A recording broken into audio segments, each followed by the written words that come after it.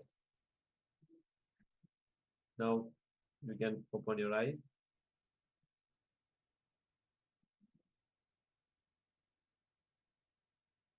Slowly open your eyes with deep gratitude towards Swamiji. Whatever Swamiji revealed through the third eye, you can put it in the chat so that we can help you in the power manifestation.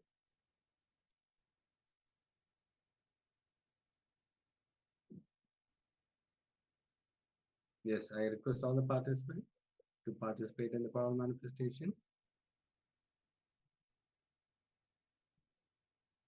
Yes, Mama Maha, please go ahead and tell whatever has been revealed to you. You can put it in the chat, Ma. Vidyarupanaya, can please switch on your camera. Ma Christine Weng, please switch on your camera.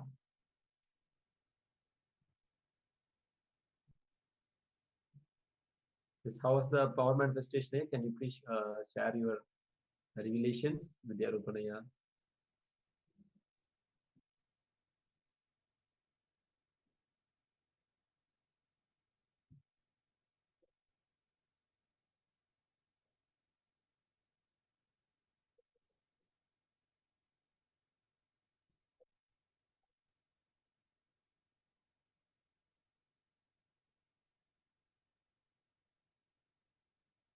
Mark Yusin Wing, please switch on your camera.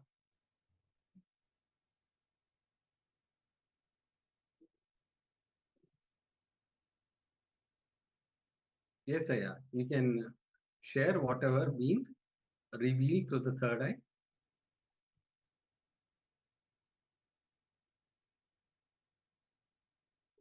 Okay, let's see. So now we are going to project the image.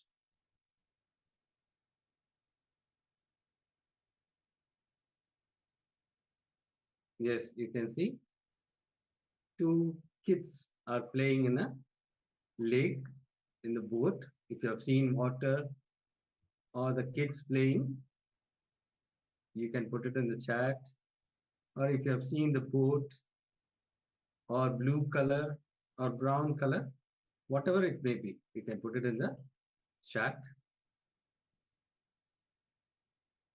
How many of them are feeling that you have seen this image during the power manifestation, or what are the objects described in the picture? Any one of the objects, if you have seen this, please go ahead and share your revelations here.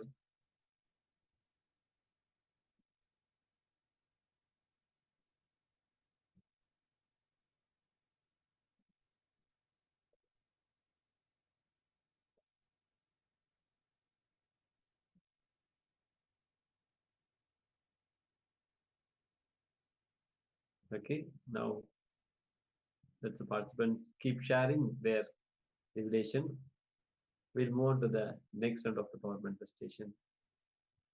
Yes, now let's enter into the second round of power manifestation. I request all the participants to sit straight with your head, neck, and spine in a straight line. Close your eyes, blindfold yourself, and chant the Mahavakya intensely. Enter into the space of oneness. Remember Swamiji through the third eye, and whatever Swamiji reveals through the third eye, ask, request Swamiji to reveal through the third eye whatever is being projected. Be in that oneness space.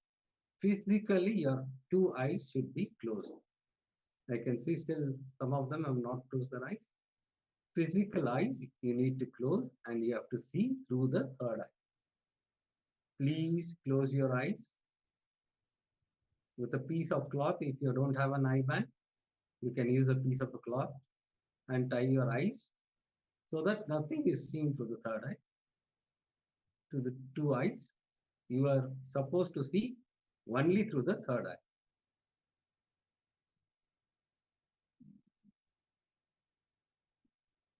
Intensely chant the Mahavakya. Om Nithyananda Paramashivoham. Om